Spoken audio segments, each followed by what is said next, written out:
पाक अफगान कशीदगी के बाइस तोरखाम और चमन बॉर्डर्स 24वें रोज़ भी बंद हैं। सिर्फ अफगान महाजरीन की वतन वापसी का सिलसिला जारी है।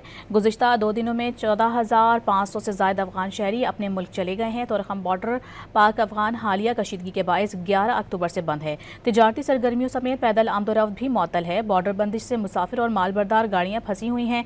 उधर पाक अफगान चमन बाबे दोस्ती 24वें रोज़ भी बंद है। बॉर्डर ट्रेड की बंदिश से दोनों जानिब सैकड़ों गाड़ियाँ खड़ी हैं। दोनों ममालिक की जानिब से अफगान महाजरीन की वापसी के लिए सिर्फ एक दरवाज़ा खोला गया है।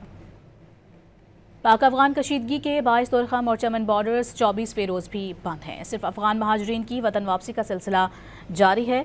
गुज़िश्ता 2 दिनों में 14,500 से ज़ायद अफगान शहरी अपने मुल्क चले गए हैं। तोरखाम बॉर्डर पाक अफगान हालिया कशीदगी के बाइस 11 अक्टूबर से बंद है। तिजारती सरगर्मियों समेत पैदल आमदोरफ्त भी मअतल है। बॉर्डर बंदिश से मुसाफिर और मालबरदार गाड़ियाँ फंसी हुई हैं। उधर पाक अफगान चमन बाबे दोस्ती 24वें रोज़ भी बंद है।